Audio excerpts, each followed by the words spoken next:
La macabra historia de Ed Gein, el asesino que inspiró a Psicosis y la masacre de Texas.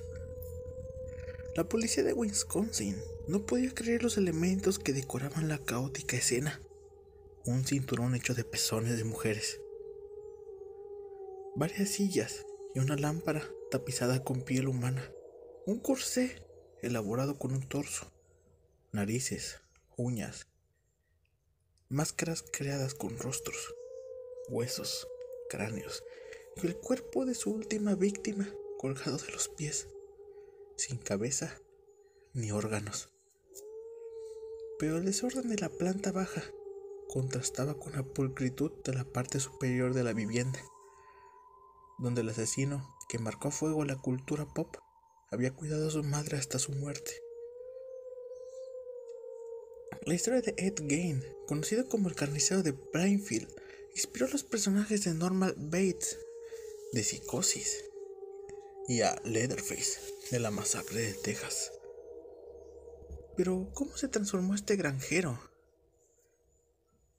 a un ícono de la cultura?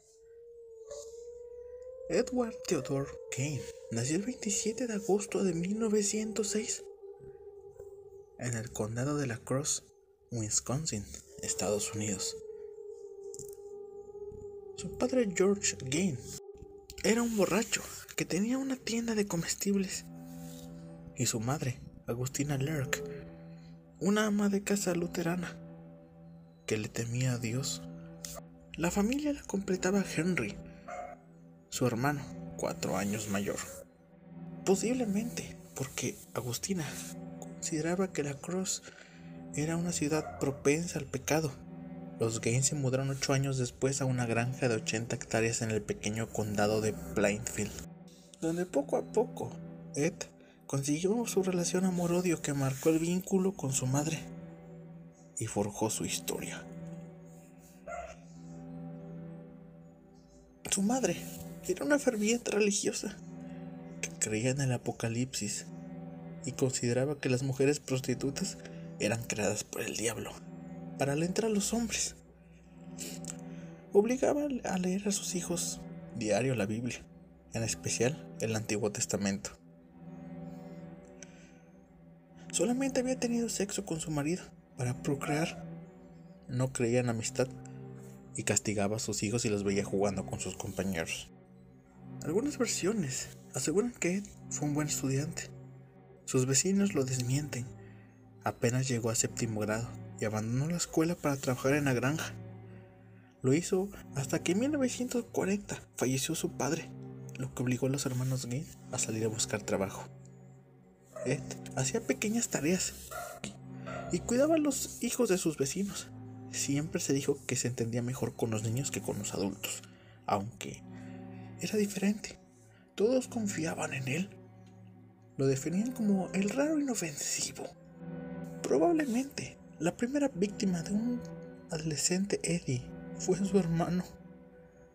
Los dos trabajaban duro, pero Henry tenía su propia lectura del mundo y había comenzado a criticar las creencias de su madre.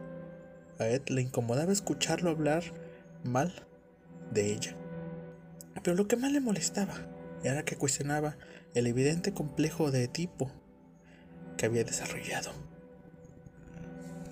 Fue en ese contexto que el 16 de mayo de 1944 se produjo un confuso incendio dentro de los campos de la familia. El fuego se descontroló y se acercó a la casa de los Gein.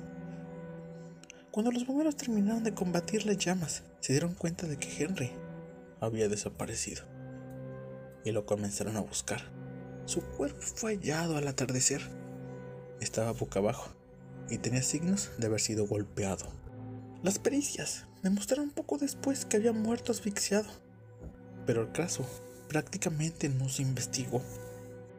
La muerte de Henry dio vía libre a la relación casi incestuosa de Ed y Agustina, pero apenas unos meses después, la mujer sufrió una haplopegia que le dejó paralizada. Y en algún momento de 1945 padeció otro ataque. Su hijo la cuidó con devoción hasta el último día. Agustina falleció el 29 de diciembre de ese mismo año. Ed había perdido su único vínculo con la cordura. No tenía con quién hablar. Se concentró entonces en sus fantasías. Mary Hogan murió el 8 de diciembre de 1954. Años después, cuando la policía llegó a la casa de Ed, encontró su cabeza en una bolsa. En el siglo XXI, el asesino habría sido encontrado a las pocas horas, porque había pistas muy concretas, pero en los años 50 su crimen podía haber permanecido impune. La víctima había superado 2 divorcios y había llegado al pequeño pueblo de Plainfield desde Dallas. Atendía un bar y tenía una personalidad capaz de lidiar con los borrachos del pueblo. Era corpulenta y mal hablada. Insultaba cada 2 palabras. En la biografía de Beyond, 1998, Harold Shedder asegura que para Ed, Mary Hogan era una suerte de versión grotesca de su madre. Todo indica que a las 16 horas de ese 8 de diciembre, la cantinera cerró el local, pero dejó entrar a tomar café a Ed, que había empezado a frecuentar el bar. El joven le disparó con un revólver calibre 32. Esa tarde, el granjero Seymour Lester ingresó a la taberna para comprarle un helado a su hija y encontró en el suelo una enorme mancha de sangre y un cartucho. Se notaba que el cuerpo había sido arrastrado desde atrás de la barra hasta el estacionamiento, donde se veían con claridad las marcas de los neumáticos de un auto. En el interior del bar había una taza con una mancha de sangre y parte de una huella digital. El último crimen en Plainfield había sido en 1953, un siglo después. Unas 700 personas vivían ahí y pasaba lo que ocurre en todos los pueblos en los que todos se conocen. Nadie imaginaba que su vecino puede ser un asesino en serie. Las peculiaridades de Kane pasaron desapercibidas, no porque no fueran visibles, sino porque los demás hicieron la vista gorda. La desaparición de Mary Hogan comenzó a ser investigada por un inexperto alguacil que solo había visto cadáveres durante la Segunda Guerra Mundial, pero que poco y nada sabía de criminología y quizás nunca pensó en encontrarse con un caso así. Prácticamente no avanzó. Ed Gein no tenía electricidad ni agua potable en su casa. Los rumores en el pueblo eran de los más variados e incluían la versión de que Mary había sido secuestrada por la mafia. No ha desaparecido, está en mi granja. Solía bromear Ed. El crimen por el que Ed Gein finalmente fue descubierto fue sencillamente torpe. Fue brutal, claro. Pero ningún asesino que quiere permanecer impune se le ocurría dejar tantos rastros. La última víctima fue la dueña de una ferretería, Bernice Gordon. En el anochecer, el 15 de diciembre de 1957, Ed ingresó al local, del que era un cliente habitual, y pidió un galón de líquido anticongelante. Acordó regresar por la mañana a retirarlo. Al otro día empezó la temporada de caza de ciervos en Plainfield. La costumbre indicaba que todos los hombres desfilaban hacia el bosque y volvían al atardecer con sus trofeos. Aquel día en el pueblo se empezó a rumorear que era raro que Bernice no abriera la ferretería. Cuando su hijo regresó de cazar, inmediatamente dio aviso a la policía, como Mary Hogan. Su madre había desaparecido y no tardó en apuntar a Ed, cuyo nombre figuraba en la última factura de venta. Todos los caminos conducían a la granja de los Gein. Ed ni siquiera había escondido el cuerpo de Bernice. Lo había colgado de las piernas en un galpón que lindaba con su última vivienda y le había puesto unos ganchos en las orejas, por lo que la policía cree que lo iba a usar para decorar el techo de su casa, como a los ciervos. Ed la había destripado, era su trofeo. Frente a una estufa estaba su corazón, y en una bolsa su cabeza. En medio de la oscuridad, ya que la granja no tenía luz, la policía fue descubriendo con ayuda de linternas la terrorífica escena que ya te describí al comienzo.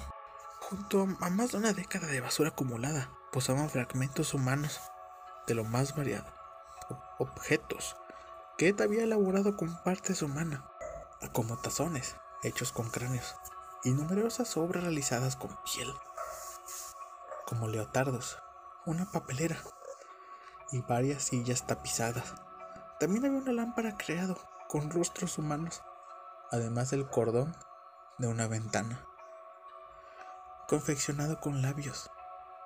Había incluso un corsé que consistía en un torso despellejado y un cinturón con pezones. En una bolsa estaba el rostro de Mary Hogan y en una caja estaba su cabeza. El desorden de la casa se convertía con los años en el prototipo de vivienda que Hollywood adoptó para los asesinos seriales de sus filmes. Cuando la policía llegó a la habitación arriba, la puerta estaba cerrada. Los uniformados esperaban lo peor. Sin embargo, el interior estaba intacto. Era el lugar en el que Ed había cuidado a su madre. Más allá de la humedad, todo estaba impecable. La cama estaba tendida y la mesa de luz posaba una Biblia. Era su santuario. Estuvo 30 horas en silencio. Recién cuando le dijeron que lo iban a poner frente al cadáver de Bernice, Ed abrió la boca. Pidió una tarta de manzana con queso cheddar y confesó. Era el final del psicótico anónimo y el inicio de un icono cultural conocido como el carnicero de Plainfield, cuya historia llegaría al cine e inspiraría a muchos personajes. Además de los crímenes de Mary Hogan y Bernice Worden, Ed confesó desde la muerte de su madre hizo unas 40 visitas al cementerio de Plainfield. Solía leer los registros para saber cuándo iban a enterrar a una mujer. Y esa misma noche profanaba las tumbas. En algunos casos robó cuerpos enteros, en otros solamente algunas partes. Siempre negó haber tenido relaciones sexuales con los cadáveres o comido carne humana. Olían mal, explicó. No está claro su objetivo. Algunos estudios de su caso aseguran que quería transformarse en mujer y cuentan que usaba máscaras hechas con piel y que incluso posaba genitales femeninos sobre los suyos.